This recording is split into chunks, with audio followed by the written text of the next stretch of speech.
Root shinobi were practically everywhere. The people in Konoha, who were shinobi, and civilians supporting Danzo were fighting those loyal to the Hokage. It was pandemonium to say the least, as leaf shinobi loyal to Tsunade were being overwhelmed by Root, and then the number of people they had actually sworn to protect. Fortunately for Tsunade's forces, Vergil's super hot group of sexy women, as quoted by Anko of course, had rushed to the scene, and had flanked the entire opposition. Now normally it was considered a bit of a taboo to harm the civilians of Konoha, since they provided a symbiotic relationship with the shinobi of the village. They provided the stores, market, generic income outside of shinobi doing missions, and the overall growth of the village when various shinobi settled down to form shinobi families that aren't a part of clans. However, given the situation now with the people exploiting the taboo and the belief they had more value than they actually did, it was clear to the group of women that these people needed a cold, hard reality check. And for some of them, it came in the form of being sent to the morgue. Those that weren't killed, were badly injured, or chose to flee in the hopes of not getting caught while being very surprised that they were struck down since they always thought leaf shinobi wouldn't kill or hurt their own people. Among those fleeing was Haruno Sakura. "Where are you running, Pinky?" said Anko, as she wrapped the girl up with her snakes, and brought pink-haired Jenin up so they were face to face. "Let me go, you snake slut. My mom told me about you. Apprentice to Orochimaru, and the biggest slut of the entire village," said Sakura, who heard one of the snakes to her left hiss, and the one to her right open its mouth ready to strike. Big talk coming from the daughter of that title. "I know all about your mother too, bitch. She spreads her legs for just about anyone with status back in the day. Didn't matter who they were, she opened up and said, 'Give it to me to any guy wanting an easy lay.' She tried to fuck her way into the clans, but that didn't take when word spread of her plans and got stuck with a civilian councilman for a husband. Wasn't that good in the sack either from what your mother said one night when drunk off her ass, saying he was tiny and was quick ender while she had to personally finish herself? Hell, she only married your father because he got your mother knocked up with you, and they were both forced to marry," said Anko, seeing tears form on Sakura's face, and knew she hit home about the pink-haired girl's parents. "Shut up! What do you know? You're just an ugly, broken down and over-the-hill hag," said Sakura, not realizing her words were pissing Anko off. "What I know is I am about to tear your flesh clean off your bones," said Anko, as she unloaded her anger on Sakura, and the pink-haired girl screamed out in horror at the woman making good on her word. Hokage Monument with Tsunade and Shizune. Tsunade scowled at Danzo, who had his root shinobi beside him, and the two shinobi councilmen showing they clearly sided with the Warhawk.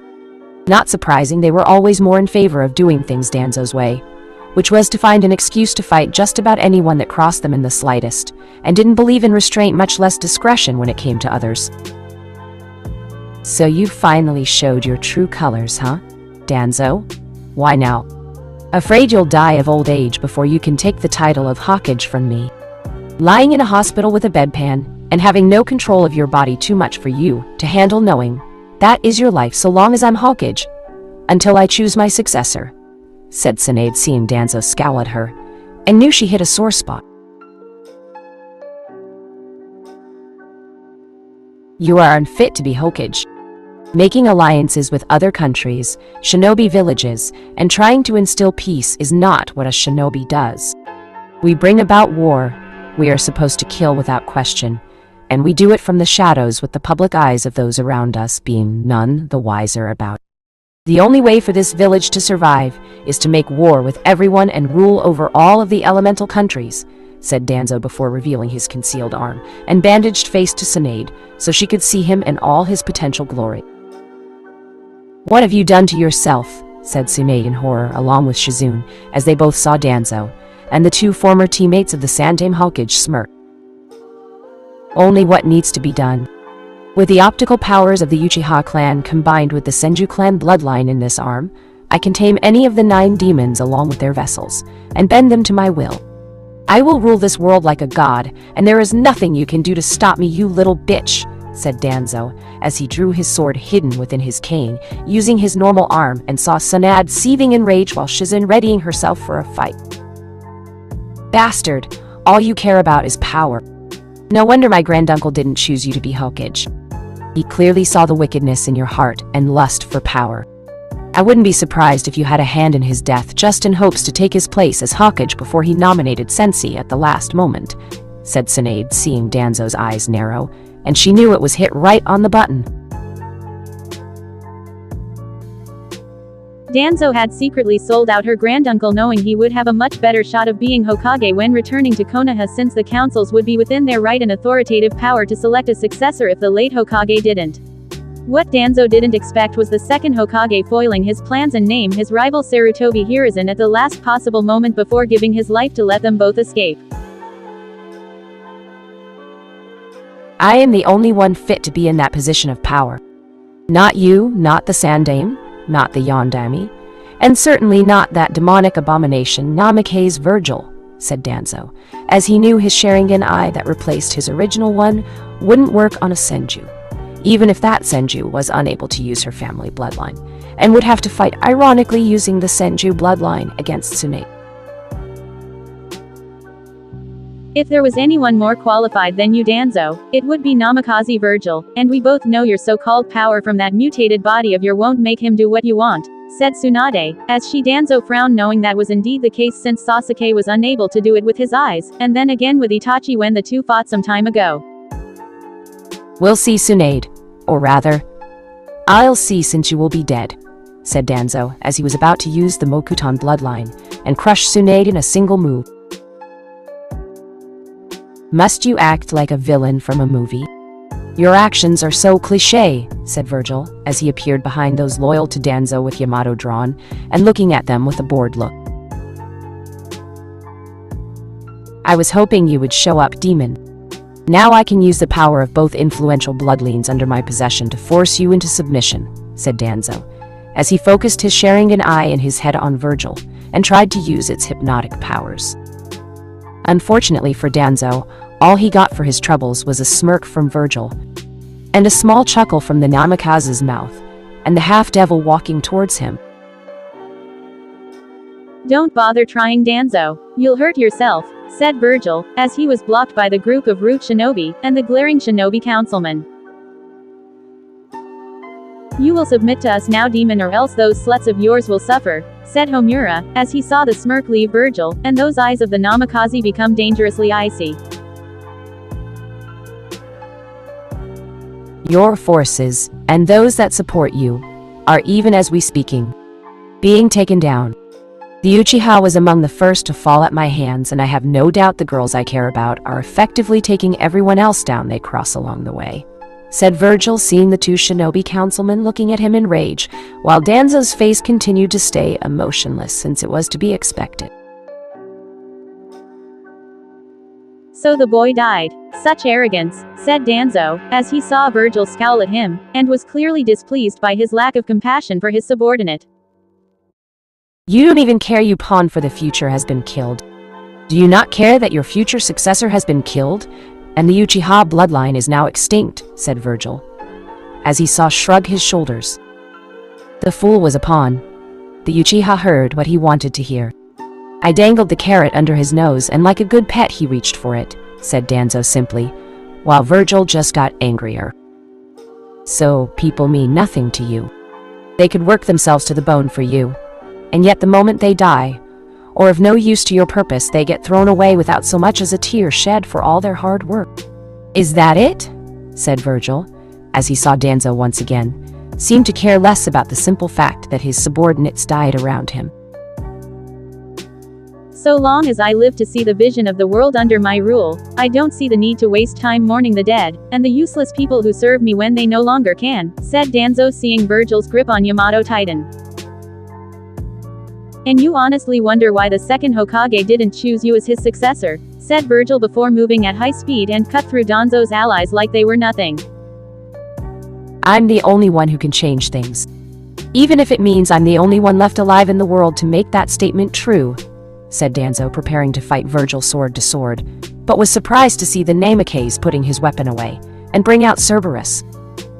You really are a baka.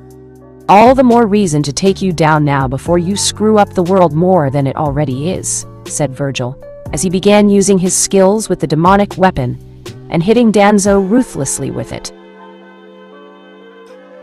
Your attacks are wasted on me. Because of the Sharingan eyes surgically attached to this arm, I can take all the hits you throw at me and cannot be defeated by the likes of you, said Danzo, as the eyes on his Sharingan closed one by one and didn't perturb the old man in the slightest.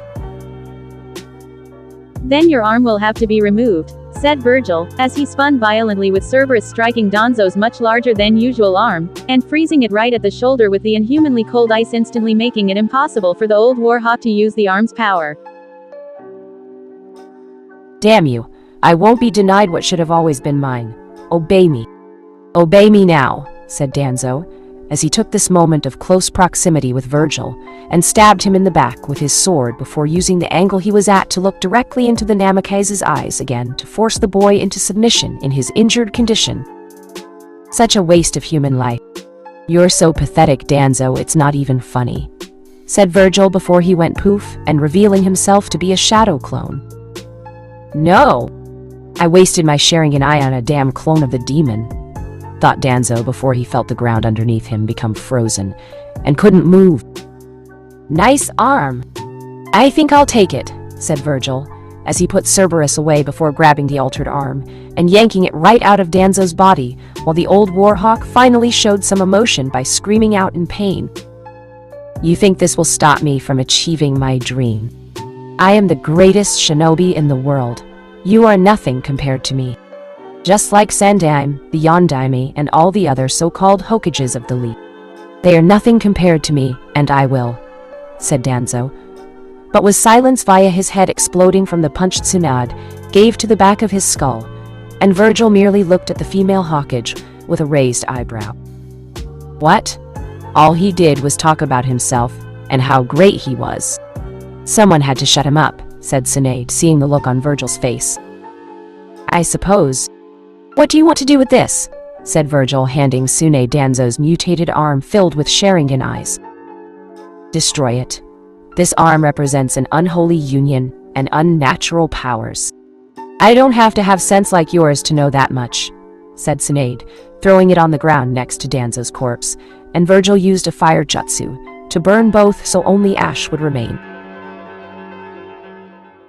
Good riddance. Now to put Danzo's little rebellion down completely, said Vergil, as he went along with Tsunade leapt down into the village, and put down the riot while also capturing some of the root shinobi down there to tell them everything about what Danzo had been up to since the group's supposed disbandment.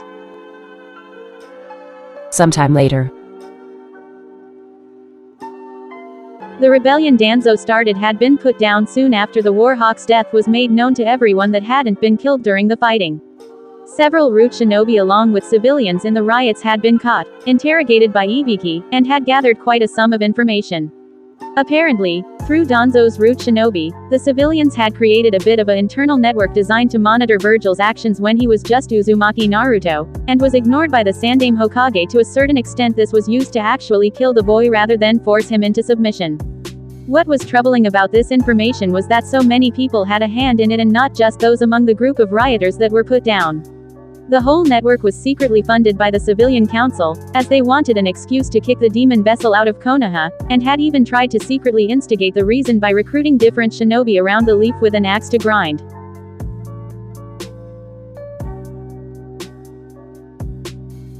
Needless to say, those people not in the rioting, but were still a part of it in the past, were all rounded up too, and the entire network had been ripped out of the leaf for good. The ones responsible for helping cause the more serious charges of abuse to the demon vessel while growing up were executed without a trial, knowing how pointless it would be, and those that did were instantly pronounced guilty despite the reason behind the network being called justified, in the words of those brought before Tsunade. The Hokage called it their actions stupid, idiotic, and few other choice words to them in general that had to be censored on the legal transcript sent to the Fire Daimyo about the whole event. The people tried for their crimes were sent to jail, with those of shinobi skills having all of their chakra permanently sealed away. Another thing Tsunade did was set the record straight about the Uchiha clan and how they planned to overthrow the Sandaime in a coup had Itachi not done what he did in killing all the traitors of the leaf. The clan was forever marked from that day forward in the history books of the Leaf, as traitors, lower than trash fools, and all the members of their family with the exception of Itachi, even though he became a missing nin for it. Tsunade even went on to further state that even though Itachi was dead, she was giving the man an official pardon for his actions, and would be considered the only, last loyal Uchiha, of Konoha. As for Haruno Sakura, she would never be the same again after Anko got through with her, and was now kept at the hospital on a permanent basis. Not that Tsunade couldn't heal Sakura, but the Hokage felt it was a more suitable punishment to simply have the girl live in constant pain, and have various medical devices sustain life support functions, all being paid for from girl's now obliterated family, fortune they acquired through various illegal means. Well, that's one major shitstorm is over, said Tsunade, slumping back in her chair and letting out a sigh, knowing this was going to be a taxing couple of weeks. At least it couldn't get any worse. Tsunadeheim, said Jiraiya, jumping into her office with a smile on his face. It just got worse. Where were you, pervert, said Tsunade, as she punched him through a wall, and into a chunin on the other side of it. Ow, nice to see you too. If you must know, I had to go check on my spy network for the Akatsuki, and when I get back here I find the village is almost in flames, said Jiraiya, as he rubs his sore jaw, and sees Tsunade smirking at him. Well, as you can see, the village population got smaller, and the number of village idiots went coincidentally down with them, said Tsunade before explaining Danzo's attempt at taking over Konoha in a hostile manner before being taken down in the attempt. That's good to hear. As for what my spies tell me about the Akatsuki, they're going to go into hiding for a bit until they can find a way to replace their lost two Akatsuki members Itachi and Kisame after their run-in with Vergil. Not only that, but Yagura the Mizukage of Mist is in the process of being overthrown, and when to seal the demon inside a new Jinchuriki after it returns in 3 years, said Jiraiya, seeing Tsunade scowl at this information. So had Vergil died at the hands of these idiots years ago, Kyuubi would have returned in a few years' time, and killed us all with our guards down, said Tsunade, seeing Jiraiya nod.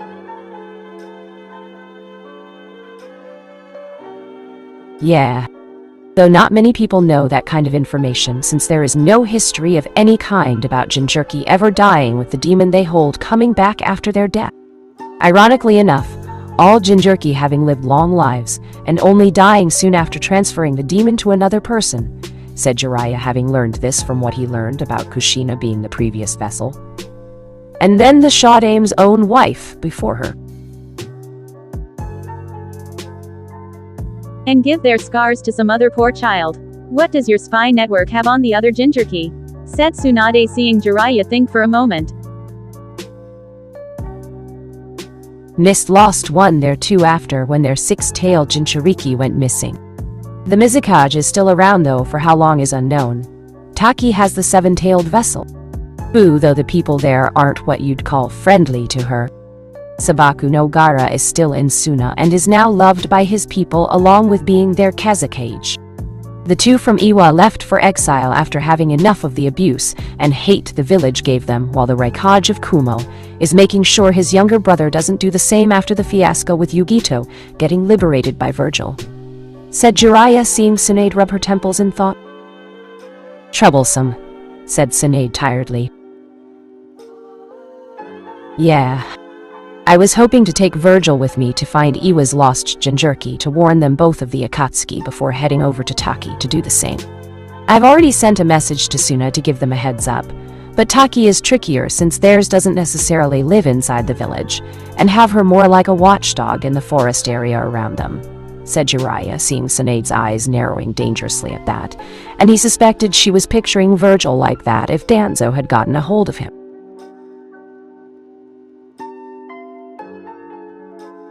If my grandfather knew how these people treated his gifts, he'd never have given them in the first place, and kept them all here, said Tsunade, as she saw Jiraiya shrug, knowing that it was pointless in terms of what could have been, and who was to blame for this. That's why I need Vergil with me when I see them. Being a vessel himself, even in his half-devil state, will further prove we're telling them the truth, and keep me from getting my ass kicked by the two from Iowa if they are together.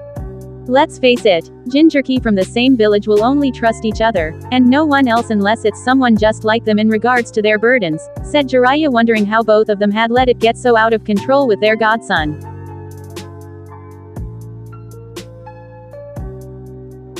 Okay, but not for another week. I may need Vergil here for any missions that pop up before then, and he's more than earned a few days off, said Tsunade, as she saw Jiraiya nod and leap onto the edge of the window.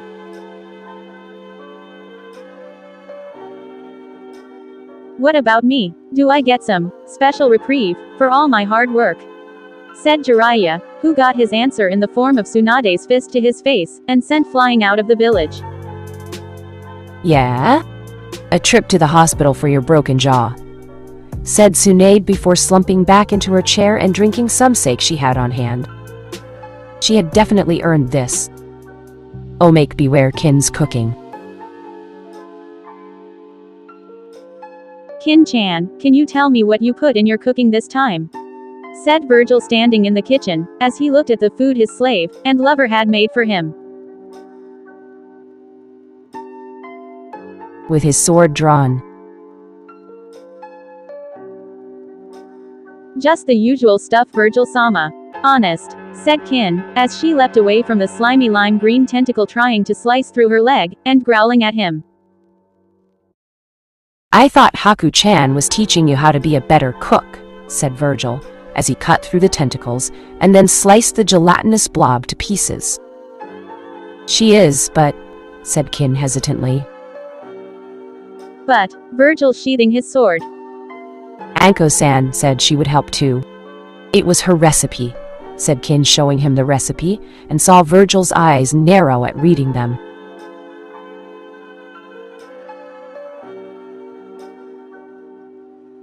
I see. So the snake mistress tried to prank us, it seems. So, one turn deserves another, and as such we should prank her, said Vergil, grinning at Kin, who wondered how they were going to prank Anko, and then she saw him looking at one of the recipes she had been experimenting with before, sporting a devious grin herself.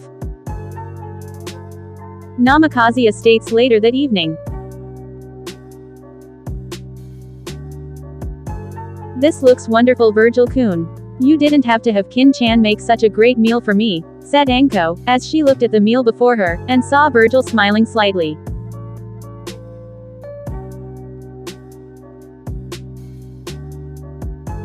Nonsense. You are my honored guest and I need to thank you for that recipe you gave Kin-chan earlier. She plans to get the ingredients for us to have it for lunch tomorrow, said Vergil, sipping some sake, and seeing Anko pause slightly for a mere fraction of a second before starting on the meal in front of her.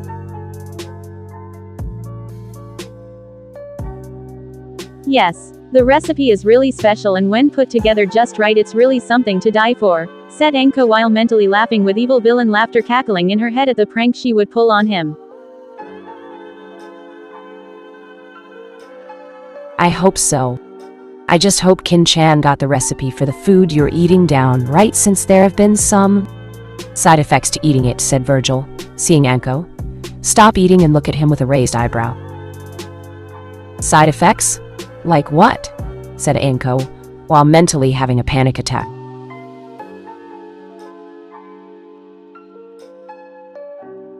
Oh, nothing serious really. Just some nausea, a small headache that a simple aspirin can cure, and the very rare case of fast-acting, explosive diarrhea, said Vergil, seeing Anko's eyes now bugging out of her eyes and begin hyperventilating while looking at Tsuchi-kin currently being sheepish.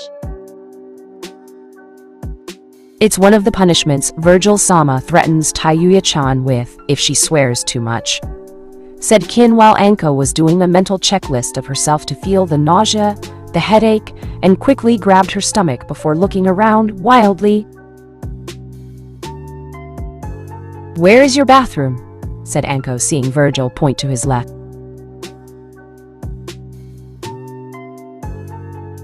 Last door on the right. Oh, and you're cleaning that bathroom up afterwards, said Vergil, calling out to Anko, now running at guy without weight speed to the bathroom.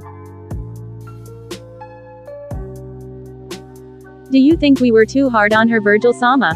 Said Kin, hearing the cries of pain from Anko, and winced at the horrible noises that came with it.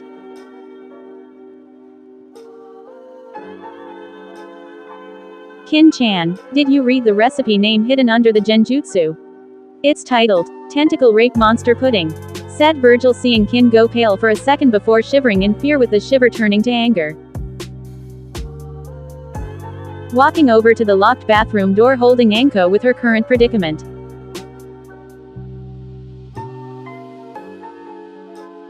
I take it you don't want seconds, Anko-chan, said Kin sweetly, with Anko moaning out in pain for loud, ugly, and wet sounds echoed throughout the room.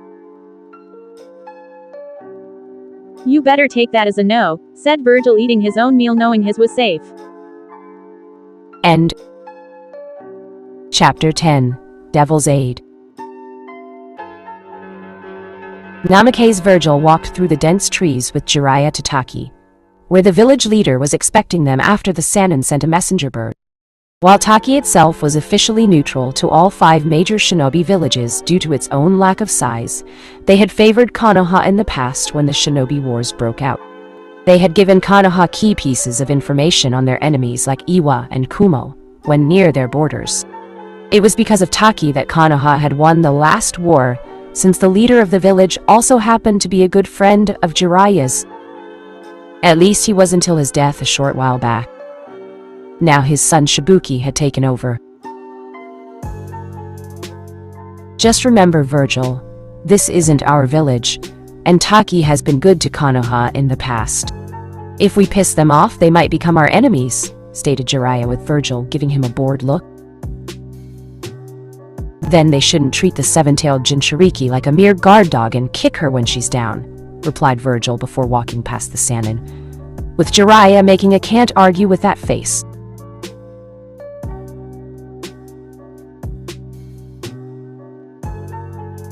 When the 2 shinobi of Konoha entered the village, they headed straight for the tower where Shibuki would be waiting for them, and hopefully see things with an open mind. Jiraiya had never talked to Shibuki before, so he didn't know if the boy was like his father or a complete jerk that didn't care about Taki's Jinchuriki. Shibuki-san, I presume? Asked Jiraiya when they made their way into the young man's office. Yes, I am. You two must be Jiraiya of the Sannin and Namikaze Vergil from Konoha, replied Shibuki, seeing them nod.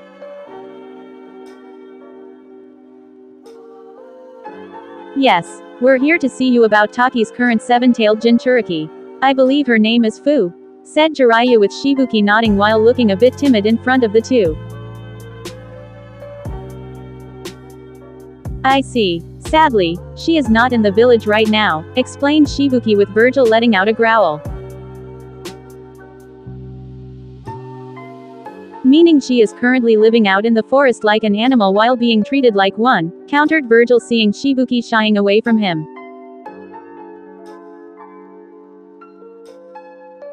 It's not my call. I may be leader of Taki, but the council has made themselves the ones who decide how the girl is treated, explained Shibuki, while Vergil scoffed at him. Some leader, mumbled Vergil while looking out the window to see the village below. I'm doing the best I can with what I have in front of me, exclaimed Shibuki, since he was still young and trying to juggle so many things at once. And yet you put Fu in the hands of bigots that see her as just a pet or weapon to unleash whenever they want, regardless if she wants to fight. You let them control her life and deny the girl free will, questioned Vergil, while getting in the boy's face, with Jiraiya putting a hand on his shoulder.